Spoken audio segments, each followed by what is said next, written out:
Wu Zetian est une figure historique majeure en Chine car elle est la seule femme à avoir régné sur le pays en tant qu'impératrice régente et impératrice souveraine. Elle naquit à Wenshui dans la province de Shaanxi sous la dynastie Tang et s'appelait à l'origine Wu Zhao. Le père de Wu Zetian était un haut fonctionnaire et sa famille était aisée. Dès son enfance, la jeune fille a été encouragée par son père à apprendre des techniques telles que la danse et le chant. Comme de nombreuses jeunes filles issues de familles influentes, Wu Zetian fut vendue comme servante au palais impérial à l'âge de 14 ans, ce qui était considéré comme un grand honneur dans la culture chinoise de l'époque. Ce lot lui permit également d'étudier l'écriture, la littérature et la musique, ce qui lui fut très utile par la suite. Dotée d'une personnalité vive et énergétique, Wu Zetian connut une ascension fulgurante dans sa carrière, devenant la concubine de l'empereur Taizong à l'âge de 20 ans.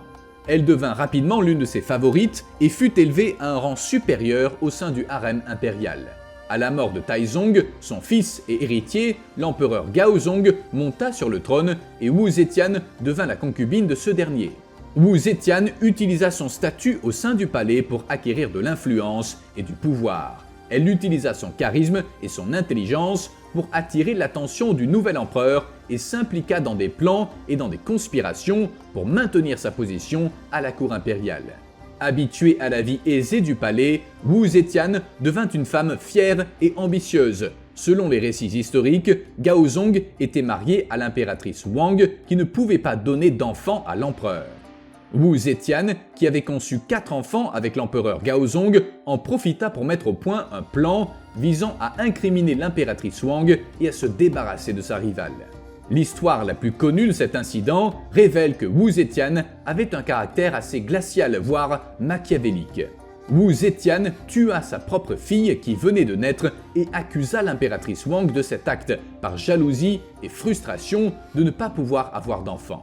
L'empereur Gaozong crut à l'histoire de Wu Zetian et bannit son ex-femme en exil, où elle connut une mort mystérieuse, très probablement sur les ordres de Wu Zetian.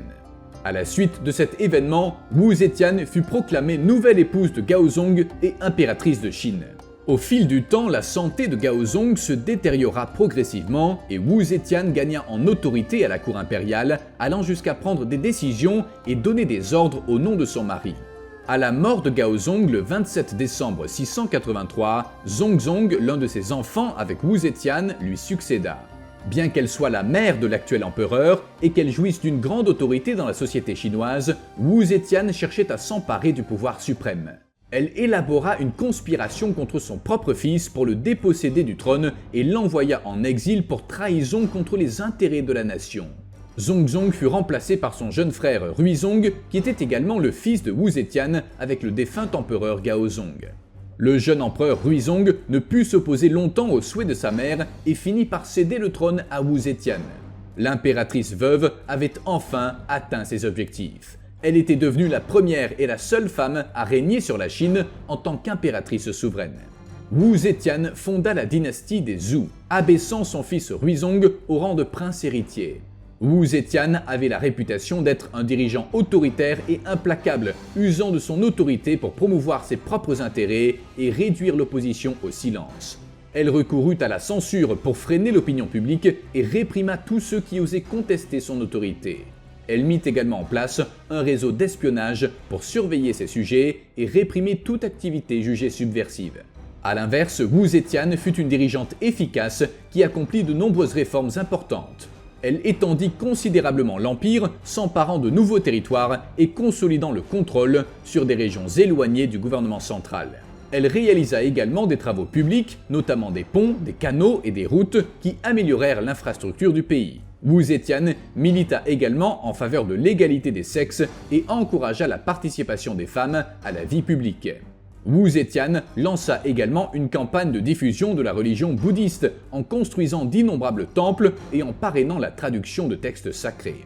Elle encouragea l'étude de la philosophie et de la théologie bouddhiste et nombre de ses sujets se convertirent au bouddhisme pendant son mandat. Elle favorisa également l'éducation et la culture en promouvant les écoles et les universités et en encourageant le développement d'œuvres littéraires et artistiques. Tout au long de son mandat d'impératrice, Wu Zetian consolida son pouvoir et étendit son influence. Elle fidélisa ses alliés et éloigna ses ennemis en recourant à des tactiques brutales et impitoyables telles que les persécutions politiques, les exécutions publiques ou les ordres d'assassinat sournois. Wu Zetian connut de nombreuses difficultés pendant son règne, notamment un soulèvement mené par son neveu, le prince Li Chongrun, qui fut exécuté en 684. Elle se heurta également à la résistance des membres de la famille impériale et des fonctionnaires mécontents de son régime autoritaire. Elle réussit cependant à rester au pouvoir jusqu'à sa mort le 16 décembre 705 à l'âge de 81 ans. En vertu d'un dernier édit publié en son nom, elle ne fut plus appelée impératrice régnante, mais impératrice consort Zetian Dasheng. Elle fut enterrée dans une tombe près de son défunt mari, l'empereur Gaozong, dans le mausolée Qianling, près de la capitale Chang'an, sur le mont Liang. Wu Zetian est un personnage historique complexe et controversé.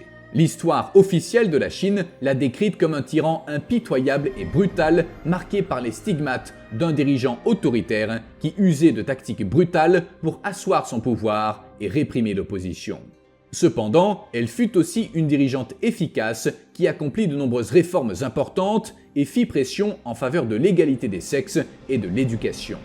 Wu Zetian laissera un héritage dans l'histoire de la Chine et son influence est encore perceptible aujourd'hui.